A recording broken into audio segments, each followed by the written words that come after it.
जय गुरुदेव। सभी साधकों का मैं स्वागत करता हूँ। और आज मैं जो एक विषय लेकर आया हूँ, देखे बहुत ही महत्वपूर्ण एक विषय। जब शक्ति कोई हमारे सामने प्रत्यक्ष होती है तो वह किस रूप में प्रत्यक्ष होती है, उसका वास्तविक रूप क्या होता है। और देखिए, वास्तविक रूप में तो वो साधक के सामने, जब साधक विशेष रूप से कोई कामना करता है कि मुझे आपका वास्तविक रूप देखना है कैसा है, तो तब आती है, वरना तो वो वास्तविक रूप में अपने नहीं आती उसके समक्ष। वो अलग अलग रूप लेकर के आती है। और ये जो रूप होते हैं वो वही होते हैं जो साधक जिनको देख सके, है ना। यानी कि जो एक उग्र शक्ति है, अब जो उग्र शक्ति है वो उग्र रूप में बहुत कम आती है, साधक के समक्ष आएगी ही नहीं। स्वप्न में तो दिख सकती है उग्र रूप में, जो उसका वास्तविक रूप होता है। अगर कोई उग्र शक्ति है जैसे महाकाली, भैरव जी और अन्य जैसे कि कोई भी इस तरह की शक्तियाँ होती हैं, तो वो उस रूप में नहीं आती, एक सौम्य रूप में साधक को दिखती हैं, सामान्य रूप में। ठीक है। अब जैसे कि आपको भैरव जी को ले लीजिए, भैरव जी को ले लें, वेताल जी को ले लें, इस प्रकार की जो और शक्तियाँ उनको आप ले सकते हैं, तो वो एक सामान्य व्यक्ति के रूप में आपके समक्ष आती है। यहाँ तक कि महाकाली भी, मैं साधकों के बीच में ये बात रखना चाहता हूँ। तो एक साधक हैं जिनको महाकाली प्रत्यक्ष है, जिनको महाकाली पूर्ण रूप से प्रत्यक्ष है, और जब वो उनका आवाहन करते हैं तो वो उनके सामने जब आती है, एक सामान्य स्त्री के रूप में आती हैं। स्त्री से मेरा मतलब है कि एक 27-28 साल की एक स्त्री जो एक साड़ी में लिपटी हुई एक सामान्य से रूप में उनके समक्ष आकर के बैठती है, बात करती हैं और फिर चली जाती हैं। ठीक है ना। तो इस तरह से वह है महाकाली। अब महाकाली है तो इसका मतलब ये नहीं है कि वो एक तेजयुक्त रूप में आपके सामने आकर के बैठी, मतलब ऐसे रूप में जिसे आप देख नहीं पाओगे, ऐसे स्वरूप में या उग्र रूप में। तो सामान्यतः हमारा जो है वह जो शक्ति हमारे पास होती नहीं है कि हम उनके रूप को आत्मसात कर सकें, यानी कि देख सकें। वैसे ही भैरव जी हैं। भैरव भी एक साधारण युवक के रूप में साधक के समक्ष आते हैं जब प्रत्यक्ष होते हैं। ठीक है। जब प्रत्यक्ष होते हैं और जब जो उनसे वार्तालाप होती है तो एक आप पहचान नहीं पाओगे, एक सामान्य पुरुष की ही तरह ठीक आपके सामने आते हैं साधक के सामने। और मैं प्रत्यक्षीकरण से जुड़ी हुई बातें रख रहा हूँ और ये प्रैक्टिकली रूप से रख रहा हूँ आपके सामने। ठीक है। और जो बातें रखता हूँ या किताबी बातें नहीं रखता हूँ, उन आधार पर रखता हूँ जो हकीकत होती हैं। और इसीलिए मैं कह रहा हूँ कि आप कल्पनाओं से परे होकर के साधनाओं में बैठें। ये मत सोचें, स्वरूप कोई भी हो सकता है, किसी भी रूप में शक्ति आती है, लेकिन जो आती है वो अधिकतर सामान्य रूप में आती है, जिसे हम विचलित ना हो कि अगर हमने जो कामना की हुई है, जैसे कि बहुत से साधक सोचते हैं कि भाई महाकाली साधना कर रहा हूँ तो महाकाली 4 हाथ लेकर के और विकराल रूप जीभ निकाल करके आएगी मेरे सामने, तो ये तो बड़ा खतरनाक हो जाएगा। तो ऐसी स्थिति तो आती ही नहीं है। आपका जो है प्राण ही उड़ जाएंगे अगर माता ने ऐसे दर्शन दे दिए, है ना। आप देखोगे तो क्या कांप जाओगे। तो फिर वैसा रूप नहीं होता है। एक सामान्य स्त्री रूप लेकर के माता महाकाली भी सामने आती हैं जब प्रत्यक्ष होती हैं साधक के सामने। तो साधक उनसे बैठ सके, बात कर सके, उसे एहसास ही नहीं होता कि ये महाकाली हैं। तो वैसा ही उन साधक के साथ होता है जिन्हें महाकाली प्रत्यक्ष रूप से सिद्ध हैं। ठीक है ना। तो ये मैं बात बता रहा हूँ आपको, ये उग्र शक्तियों की बात बता रहा हूँ कि सौम्य रूप में आती हैं। और दूसरा मैं आ जाता हूँ अप्सरा के बात पर कि कई साधक जो है अप्सरा साधना भी करते हैं। और वह जो अप्सरा शक्ति होती है वह कैसे रूप में साधक के साथ आती है। सबसे पहले तो ये समझ लीजिए कि अप्सरा जो है एक सौंदर्य रूप में आती है। सौंदर्य इतना प्रबल होता है कि आप जो है अगर उसके संपर्क में आ जाते हो तो सामान्यतः अगर वो आपके सामने प्रत्यक्ष होती है तो फिर वो आप सामान्य स्त्रियों के आकर्षण में बंधेंगे नहीं, वो आपको बहुत फीका लगेगा। वह जो सौंदर्य होता है सामान्य स्त्री वाला, ठीक है ना, जो पृथ्वी पर इस वक्त कोई भी कन्या मौजूद है तो वो आपको सौंदर्य आकर्षण में आपको बांध ही नहीं सकती जब आप अप्सरा के संपर्क में आ जाओगे, अगर वह सब आपको प्रत्यक्ष हो जाती है। अब अगर आप उसको प्रेमिका रूप में सिद्ध कर लेते हो या किसी भी रूप में सिद्ध कर लेते हो, और जब आती है तो क्या होता है क्या एक रूप होता है? एक रूप नहीं होता है। सबसे पहले तो ये समझ लीजिए, मान लीजिए आपने नाभि दर्शन अप्सरा की है, तो वो अलग अलग रूपों को लेकर के नित्य आपके पास आती है नवीन रूप में, यानी कि आपको कमी महसूस ही नहीं होगी, आपको कहीं और मन भटकेगा ही नहीं, किसी और स्त्री के बारे में सोच भी नहीं सकते आप। जब वो नित्य नए नए एक जो 16, 17 से 18 साल की एक युवती नवयुवती होती है, उसकी एज में लगभग उसका रूप लेकर के नया नया रूप लेकर के सौंदर्यतम रूप लेकर साधक के समक्ष आती है और नित्य आती है और उसे पूर्ण प्रसन्न रखती है, प्रेम प्रदान करती है, अपना पूर्ण सहचर्य प्रदान करती है।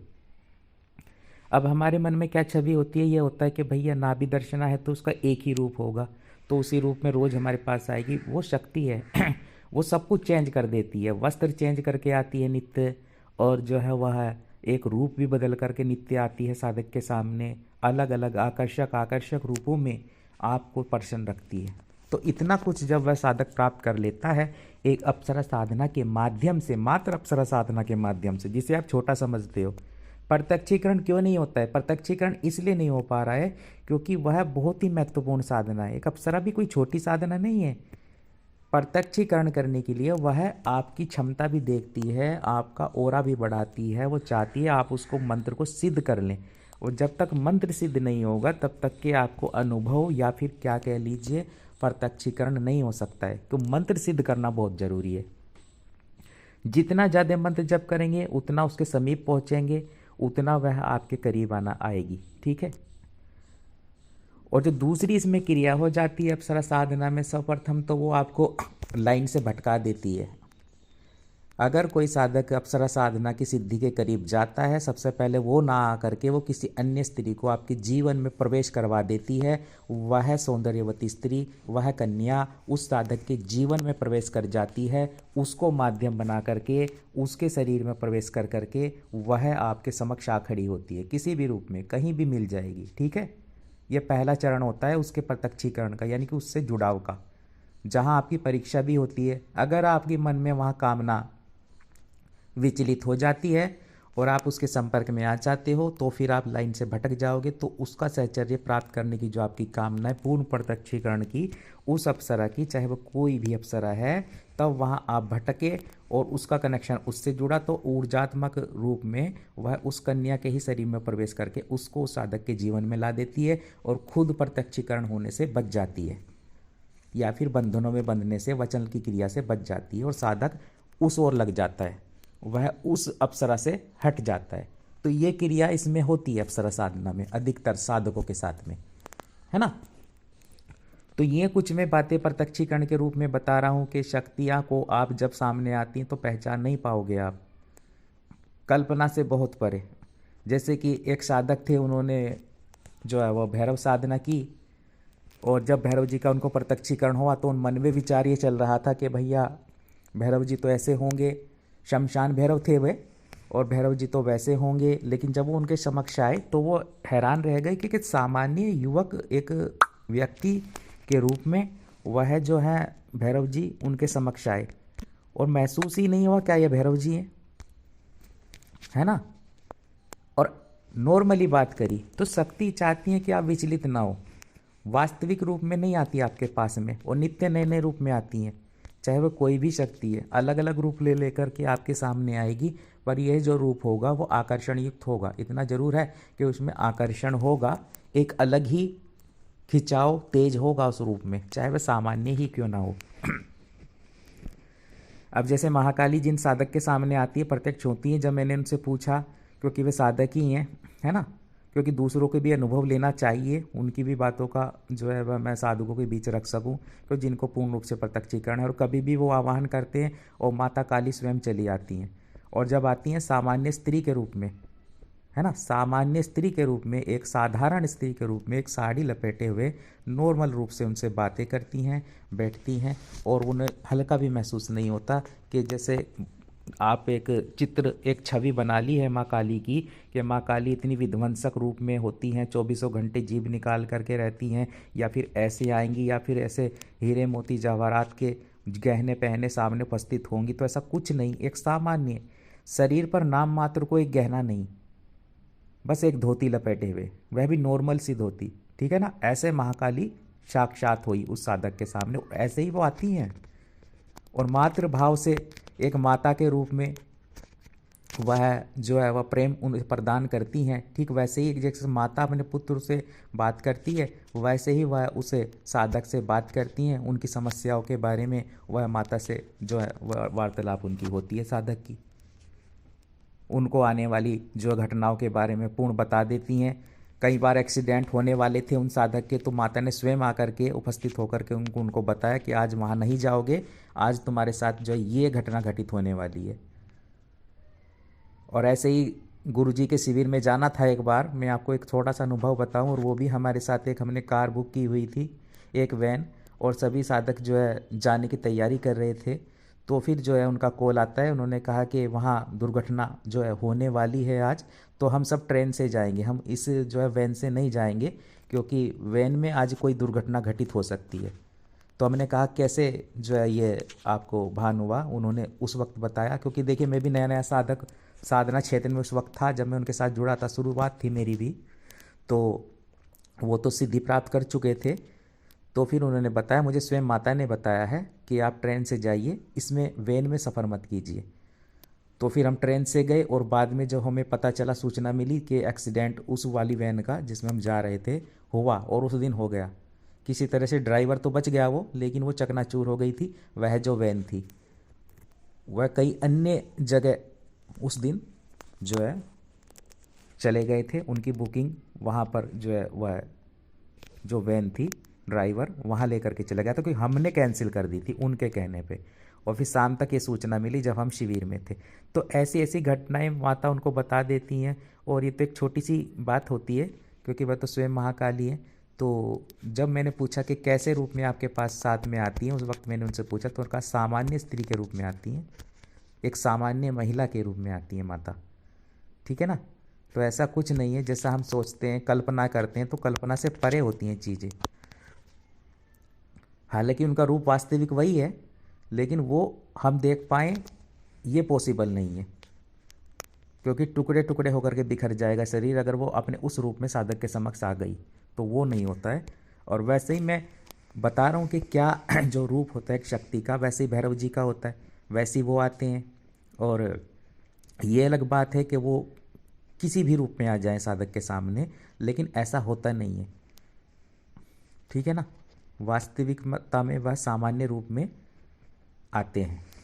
जो उग्र शक्ति होती हैं वो भी आपको अनुभव दे सकती हैं डरावने, लेकिन उन्हें भी पता होता है कि व्यक्ति सामने वाला जो है नहीं देख पाएगा, आत्मसात नहीं कर पाएगा, तो वो वैसा ही रूप बना करके आती हैं।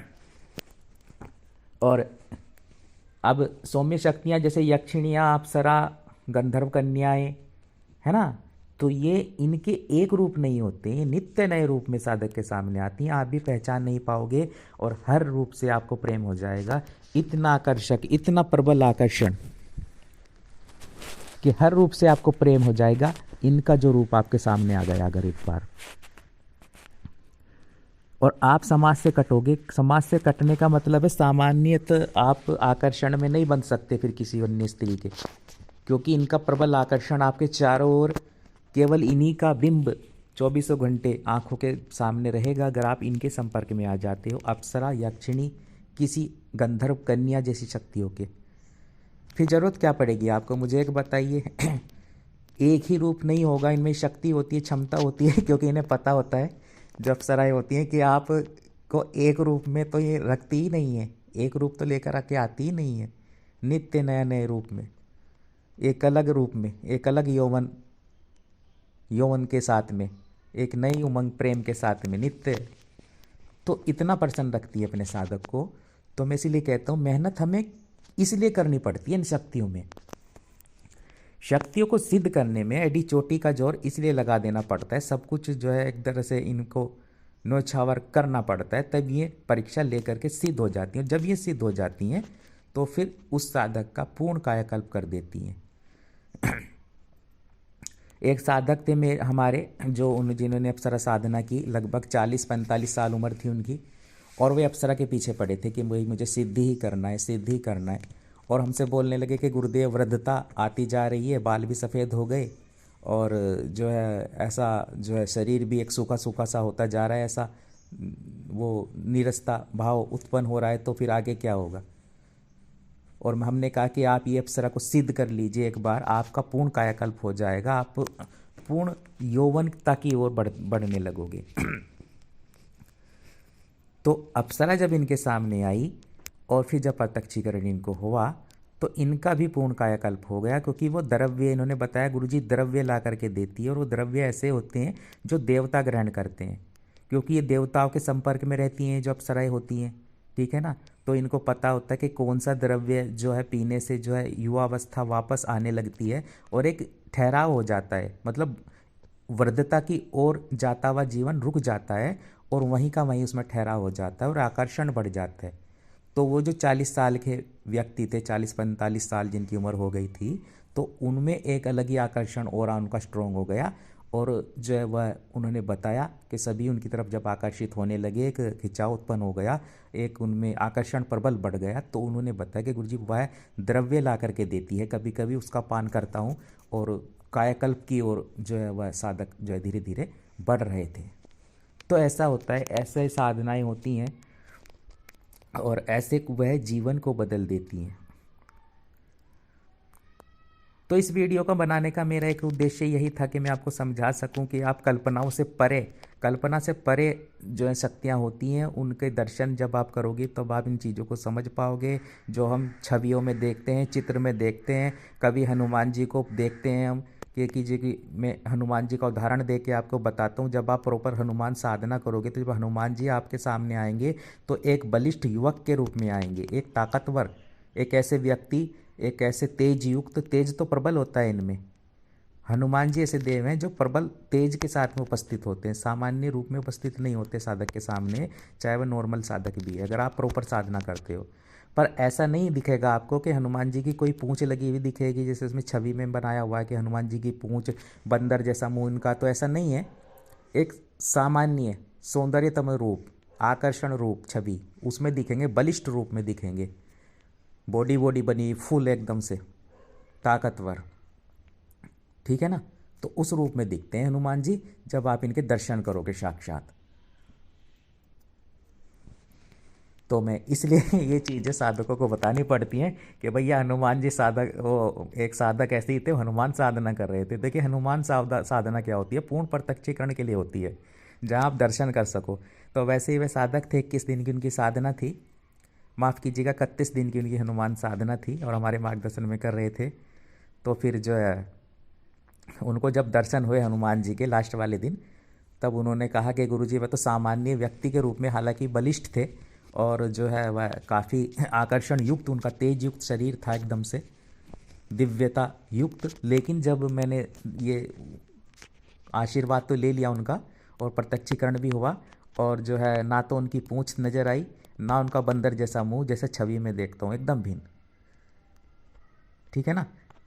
तो वास्तविकता यही होती है कि जो हकीकत है वह होती है, और जो कल्पनाओं से परे चीज़ें होती हैं वह आप जो है शक्तियाँ आपके सामने आए तो उनको आप आत्मसात कर सको, समझ सको कि शक्तियों का रूप क्या होता है, छवि क्या होती है ना। तो उस रूप में आपके समक्ष आती हैं वो।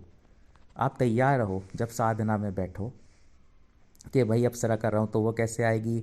अब अप्सरा शुरू वाले दिन तो आपके सामने एक अलग रूप में आई, फिर अगले दिन दूसरा रूप लेकर के आ गई। आपके मन में ये भाव आ जाए भैया कि मैंने नाभि दर्शना की, मैंने यौवन गर्भिता, या कोई अप्सरा उर्वशी, ये अलग अलग रूप में कौन कौन आ रही है, कहीं कोई अन्य शक्ति तो नहीं आ रही है, लेकिन वो अलग अलग रूप लेकर के एक ही अप्सरा आती है, क्योंकि वो ऐसे ही आती है। और आपको इन बातों का जो है वास्तविकता तब पता चलेगी जब आप कनेक्ट हो जाओगे किसी शक्ति से, तब आप ये समझ सकोगे कि शक्ति का रूप कैसे होते हैं। और उग्र शक्ति भी एक सामान्य रूप में आपके सामने आती है और वार्तालाप करती है, आपको महसूस ही नहीं होने देती कुछ भी, ठीक है, और आपकी इच्छाओं को पूर्ण करती है। तो आज के लिए इतना ही। जय गुरुदेव।